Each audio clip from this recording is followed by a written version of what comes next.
All right, welcome back to the Discover Eden podcast. My name is Brandon, And I'm still in the same shirt, but I'm Jonathan. and clearly we didn't fix our issues. Here's my world's smallest fiddle. Our technology problems a week in the making. Actually, it's been 5 minutes, but you don't know that. Now you do. Until now. You didn't know we that. found out. We got our hand in the cookie jar. It's bad. It was all his fault. All right, that was your recap from last week. We should probably pray. We'll pray and then we'll get into it. I guess I did change the audio a little bit, so hopefully this is a little bit better. It's That's the only thing that actually changed. It still didn't want to work because technology. It's not my fault, I swear. It'd be really unfortunate if it looks like it's working and then it's all muted by the time. Don't say that. Knock on wood. Hello, housekeeping. All right, we need prayer. Desperately. All right. Dear God, I just thank you that we're able to do this. However, the technological issues, because we are so technologically challenged, because we admit that it's our fault. But I pray, God, that you would just give us forgiveness, that you would give us just a clarity, peace of mind, and pray that you just be with us in this conversation. And I just thank you that we're even able to do something like this, and that we are able to lift your name up. I can't even speak. Lift your name up, because you're just so gracious with everything that you've given us. So, again, I pray that whatever's from you would be magnified, would be lifted up, and whatever is from us, if you're willing, that you would just have it be forgotten. If it's to make your what you want to say stand out even more. So I pray this in the name of Jesus. Amen. All right, bumper, the one thing that does work. Presumably. Well, I guess we'll find out.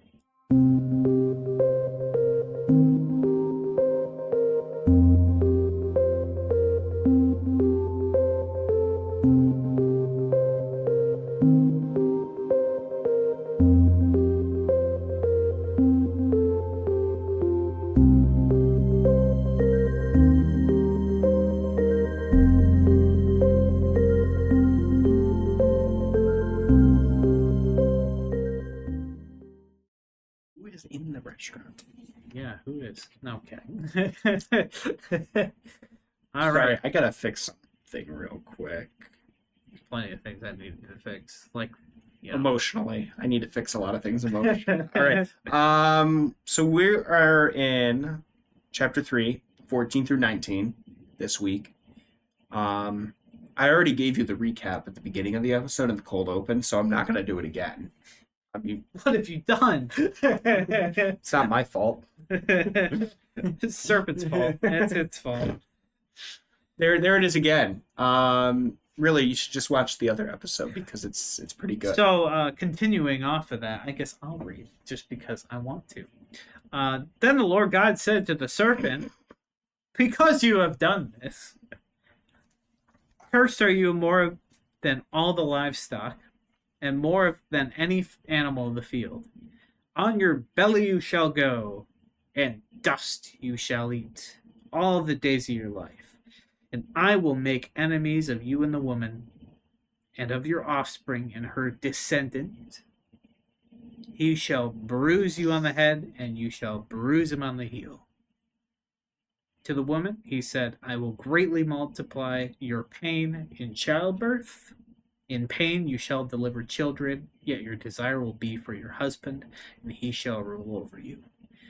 Then to Adam he said, "Because you have listened to the voice of your wife, and have eaten from the tree about which I commanded you, saying you shall not eat from it, cursed is the ground because of you. With hard labor you shall eat from it all the days of your life. Both thorns and thistles it shall grow for you. Yet you shall eat the plants of the field. By the sweat of your face you shall eat bread, until you return to the ground, because from it you were taken, for you are dust, and to dust you shall return.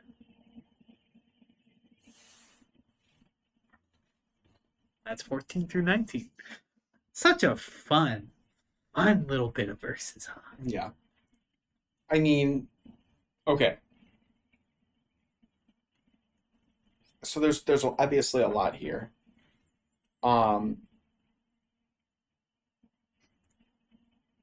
The first thing that immediately stands out is just the structure of the verse. And I would have to imagine it's intentional, but it comes off as like God's putting a curse over people and the land and everything. That's the whole vibe that I'm getting from it. Which is, that's what he's saying is, sin has now entered. This is the oh no, the repercussions of my actions sort of thing. But that's how it reads to me is, when you see like any piece of like fantasy media, like, ooh, there's the curse. That's kind of what where my mind goes. If I'm being silly. The second part of that stands out is, and it's always stood out to me, is when he's cursing the serpent, you will crawl on your belly and you will eat dust. I would have thought the serpent's already on his belly, right? And so I'm thinking kind of back to that Creatures series that we did. Mm-hmm. And so I'm sure you've got something to say about that. Oh, I definitely do have something to say. But yeah, I think really the thing that really stands out more than anything is that structure of how the verse is even laid out.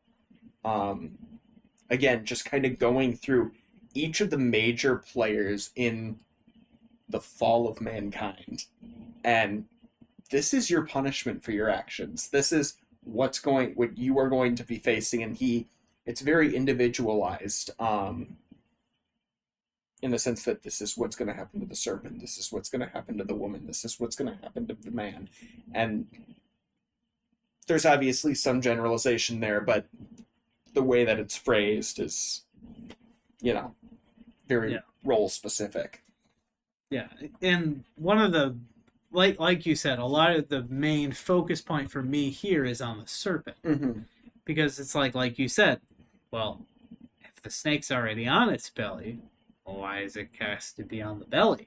Mm-hmm. Would that not already happen? Is that not already the case? Yeah. What is it? So let's dive into that a little bit.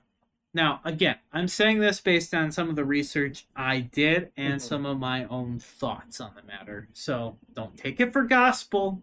I'm going to. I don't go there. But these are just some of my observations, different things that I kind of see upon reading it.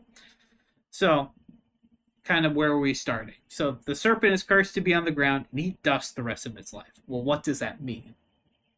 Like for me, I'm well, what does that mean? Right.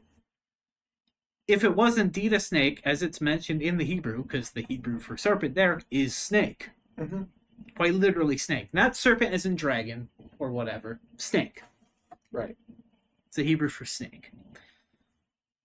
Would it not already be on the ground? Yeah. If it wasn't, would it have flown then? Or have been in a high place? And that's kind of where my mind initially goes. Again, speaking of the Creature series we did last year. And kind of like we talked about in Creatures, kind of like a dragon, quote unquote. Mm-hmm. And for more, I guess I'll give a little cultural segment, which we'll get to when we revisit things. So there are flying snakes in Egyptian mythology. Mm-hmm. They have wings. Yeah, they have wings. And Moses was from Egypt. He would have known this. He could be referring to them as a depiction of what this serpent might have looked like. I don't know. That's just my kind of guess as to what it could be. Mm-hmm. But for me, what is more kind of telling for me about this is what if this is not a physical condemnation of the snake, although part of it can be More read in spiritual? that way, but a spiritual condemnation of the one who possessed the snake. Oh. That's right. We did talk about that a couple episodes ago. Kind of with like Balaam's donkey, Yeah. where Balaam's donkey is the one actually speaking because God gave it the ability to speak. Whereas the serpent here seems more like a possession by the enemy. Yeah. So what if this wasn't targeted at the snake per se, but the one who inhabited it? Right.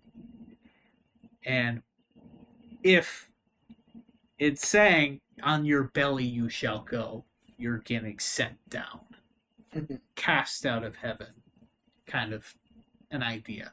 Because when we think of heaven, we think high in the sky, kind of thing like that. Now, I'm not saying that's actually what it is. But for me, it's more of a spirit, like, I read it a little bit more spiritually than physical here. Although there is a layer of it. So, in essence, there is a Revelation-esque prophetic nature to the curse. Specifically in verse 15 when the descendant is mentioned, which this descendant is referring to Jesus, who is the seed that came out of this beginning of creation. So from Adam and Eve, you follow it all the way down through all of Scripture, you eventually have Jesus, who is the Redeemer of Adam and Eve. Right. From your descendant, your head will be crushed. You're like all those kind of, it says bruised in the NASB, but it's, you will crush the head of the snake. Like, he'll bite your heel. In the biting of the heel, like, I think of Achilles. Like, Achilles' heel, he dies from it. Jesus will die. However, he will, in the process, defeat the enemy. And then what will happen eventually is Jesus will rise again, come back, victorious over even death. Right. So that's the prophetic nature, even in the very beginning of where Genesis goes. Which is very cool. So I kind of, now this is me rewriting it in the way of, in terms of looking at, and this is the curse of the serpent. I rewrote it in a way to like make it more evident toward the spiritual side of things. So obviously don't take it as it is, but I wrote it in a way that makes it known of kind of where my head's at. I'm not saying this is, I want to put that caveat out there because I'm not adding to scripture or anything like that. Again, this is just a look at it. It doesn't actually say this, but this is kind of somewhat how I can read it. So you can paraphrase it, if you will, like this, toward Satan, not the serpent. So cursed are you more than anything I have ever made that is living. Kind of like all the animals, because he singles out the snake. Right. More than anything I've ever made that is living, more than even the animals of the field on earth. Out of paradise I cast you, so you don't belong here anymore. Down on the ground below. You shall eat dust the rest of your life. And dust here, if we go back to what the name Adam is from, Adamah, which is dust, the red earth, dust, soil of the area. You will eat dust the rest of your life. What does dust mean? Humanity. In the way that I read it. It's ATB here. According to Brandon. So you shall eat dust the rest of your life. You may only indulge in what I provide you, that which I have made from the dust. Interesting. Which is anything from earth. Anything that I have created, you may use. You may indulge in. You cannot do anything of your own volition. So, i.e., humanity, other like you can do whatever you want. However, you cannot do anything I do not tell you to do. Mhm. In other words, I will give you power over living things that are beneath me, but your authority will never surpass mine for the rest of your life. I will make enemies of you and all humanity, just like your followers and offspring will do battle with my son, the Son of Man, which is Jesus, will crush your head, which is also could be read as overwhelm the head. And you will wound, also read in the same way as crush, which could also mean snap at, like snake. Nom, nom, nom. Nom, nom. Snap at him in his humanity. Kind of like going over what I said, like, well, Jesus will eventually die, like Satan. Oh, I am victorious, and then it's like, haha, psych. No, you ain't. Oh no, you dare! But yeah. So Satan and his offering will always snap at divine authority of God. Another meaning behind the word heal, contextualized for ancient context, the divine authority. Right. So divine authority is kind of synonymous with heal in ancient context. So, like, when you're putting the foot over, you have a foothold, stronghold, different. Right. Same idea, same concept. Gotcha. But yeah. And then, kind of the prophecy that's there is only part of the prophecy, as Isaiah expounds upon it. But it's kind of a mixture of the Gospels, Revelation, Isaiah, all within the 3rd chapter of the book of Genesis, which was written way beforehand. So the fact that there are so many similarities and that we can tie into, I think, goes down to like, hey, nobody would have known things that would have happened unless God himself did.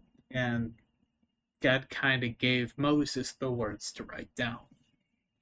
And Moses was very close to God to the point of having that sheen of holiness, of that light kind of radiating off of him.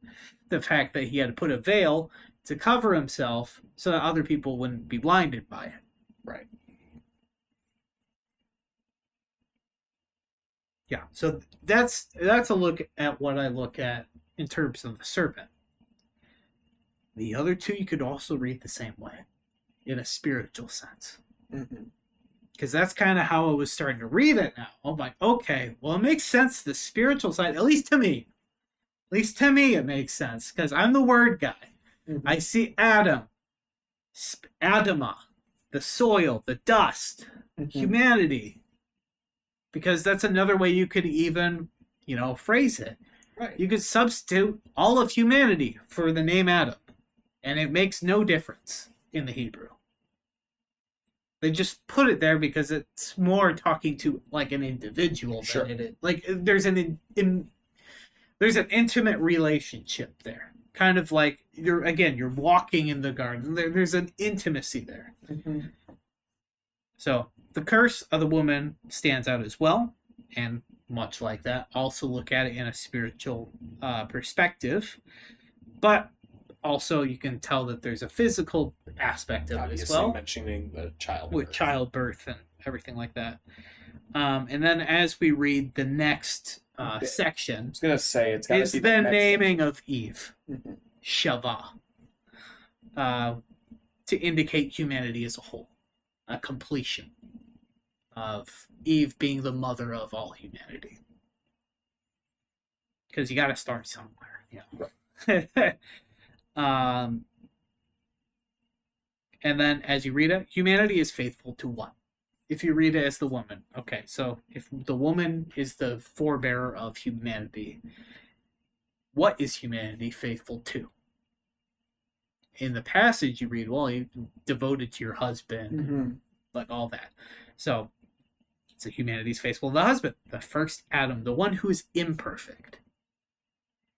In other words, the second half of verse 16 could be read, and emphasis could be, I'm not saying it is read like this. Again, caveat. So your desire will always be toward one another, and he, meaning culture and society, humanity in its imperfect nature, shall rule and have dominion over you. So guess what? You're going to fall into these same patterns and same pitfalls that the first initial pair did. It will always rule over you. Right. And you will always fall into temptation. Generation to generation. Again, like he said, if we're going the spiritual route again, what he said to the serpent, everything on earth you have authority over. I've given everything to you. Eat dust. You will eat dust the rest of your life. You almost think of it as a negative. But at the same time, that's what humanity was. Humanity was dust. And he emphasizes it even to Adam. From dust you were, and from dust you will return. Yeah. So, at first glance, looking at the curse on the woman, for example, seems pretty straightforward. Childbearing is painful for women because of the sin of Eve and the mother to all that become. Great pain being a reminder of the separation from the tree of life, symbol of death, because you're separated from life. Obviously, humans don't live forever at that point because of that. So death, there's this separation, there's this, because they were cast out of the garden, which happens obviously later in the narrative. But the pain will exist upon future generations to mark the transgression that would happen in the Garden of Eden. Yes, you have that physical aspect of it. So there's a physical reminder of a spiritual reality that also is existing at the same time. It's a lot deeper than I think we give it credit for, because I know at first glance I can look at the curses. I'm like, well, duh. That's how snakes became snakes. What did they have before? It doesn't matter. They are on their belly now, and that's what matters. Like, you think of that, you're like, I don't want to think about it. But it's kind of those questions that make you question or look into, what does it actually mean? Right. And I'm not saying I'm right or wrong. And honestly, I didn't even really look at the rabbinic teaching, different things like that. But I did see that a lot of things were talking in a spiritual sense around the curses as well. So I know I'm not off my rocker or anything like that. Not that I'm like old or anything. But yeah, it's just something that I noticed and was affirmed in seeing in other commentaries and different things like that. So I wanted to bring it to light because that's something I noticed. And I think it would be helpful for other people to kind of see as well. And obviously you can make your own decisions whether you want to believe that's what it means or not. Because at the end of the day, it's up to, I guess, the reader's intuition and how the Spirit speaks to you. Right. So, something that I did a lot in kind of prepping for some of this is I took a lot of the look at the Hebrew and the fact that Hebrew paints a slightly different picture than what we read in the English, because the Hebrew is multi-layered. Right. There's a lot more meaning behind the Hebrew words because there's so few letters, there's so few, like they cram everything into a small little package. So it means so much more than just something superficial. There's often other hidden meanings. So another one of those things that stood out as I was, again, reading these things. And I guess this specifically goes to the women's passage here in English and in Hebrew. So there's two mentioned pains, because it says pain twice. Right. Both are different Hebrew words. Really? Thus, they have slightly different meanings. And again, this is ATB because it means a whole bunch of different things, and it's me trying to condense or simplify something that is much more complex than I can even describe it as. So the first pain, to me, can mean worrisomeness, or not to me. This is what it means. It can mean worrisomeness, sorrow, labor, pain/toil. It's called itzaban. To me, this pain is more of a burden on the mind. So mental pain, mental strain, if you will. Right. The second pain can mean earthen vessel, toil, or a pang, or a twinge. And etzeb is the Hebrew for it. Yet also has a sorrow and painful toil aspect to it, much like the before. So that's why they're translated both as pain. And to me, this is more of a burden on the body, the earthen vessel aspect of it. This is more of a pain of the body. It's a physical pain. Mm-hmm. So, in essence, for childbirth, whatever, it's pain in both mind and body. Much like with spiritual pain and growth. It's not just a physical pain. It's multi-layered. There's a lot more to it. And then, I guess, in this instance as well, children, from that, it can also mean a son, but in this instance, contextually means generations. So, children is used, so generations upon generations. Mm-hmm. Yeah. And then verse 17, again, the same Hebrew, itzaban for pain. So, burden on the mind, yet in this instance, he's more like toll on the body because it's working the soil, like pain. Because it uses a lot of planting agricultural models, Right. Or, the common phrase today that we might use is blood, sweat, and tears. Yeah. To denote the struggle of the flesh to survive a harsh reality that will be settled in, because they will be eventually cast out of the garden to quote-unquote fend for themselves. So looking forward to the next episode a bit. You exit the comfort of richness of the fertile location of Eden and are cast out into the wilderness of brush and thorns, which is very similar to what happens with the Exodus, which, again, Moses also writes. People would know this. Writing from what they're familiar with. Exactly. You write with what you're familiar with. You're coming out of a fertile place, Egypt. You're cast out into the wilderness. You go into the wilderness as you exit Egypt, and you're wandering in it. Everything's barren. Everything's not seemingly going okay. Your daily necessities for survival will be toiled for. It will require sacrifice in some way. To get the bread, the amount of work you need to put in shall be great. Or in other words, a means of life-giving sustenance. The bread here in this passage, like even in the passage here, because it specifies bread, could, and this is me again thinking aloud, could that be Moses alluding to the eventual manna that God gives the Israelites? It could be. As a symbol of our our provision versus God's provision.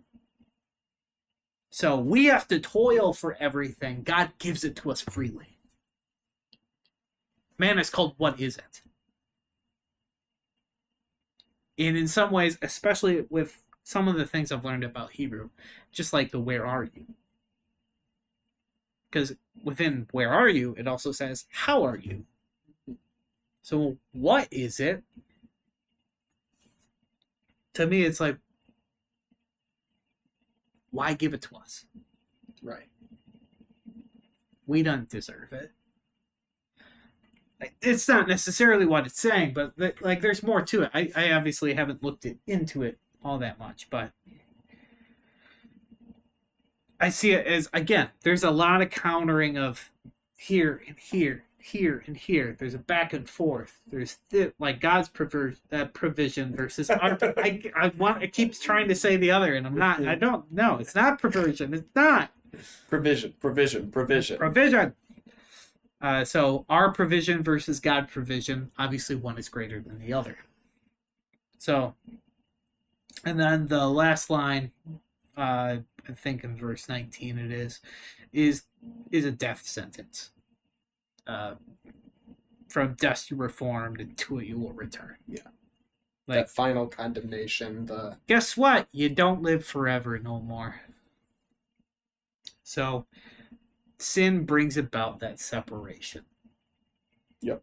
And kind of like I was talking about before, I can't even remember if it was the last episode or not. Because God's bringing, again, trying to chase after the darkness, bring it back into his fold. God will eventually reach out through death's grasp, yank everybody out of it through his lifeline, which is Jesus. Jesus is the living hope. mm-hmm. He is that strand of salvation that we cling to, because he's the one that is the perfection of what Adam and Eve should have been.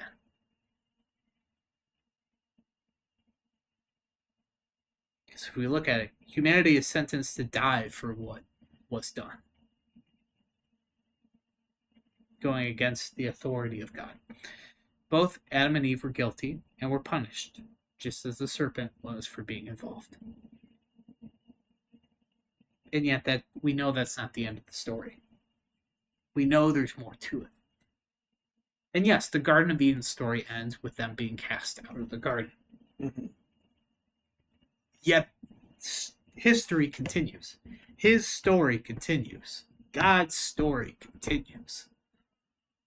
It is not over. It's still not over, even if you read the Bible. It's still not done. You may have go all the way to the book of Revelation. Guess what? It's still happening. It's just not written down. Anyway, that's my notes. Anything else you would like to add? I don't think so. All right. Well, that'll be it for this episode. And I was hoping we'd get through more today, but alas. We went fast, but time was not on our side. Neither was the camera.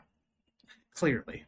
Anyway, we'll catch you on the next episode. We won't be in the same outfits Yeah. next time. No, unless we do. I guess we just never change out of it. I don't know. It'd be really funny.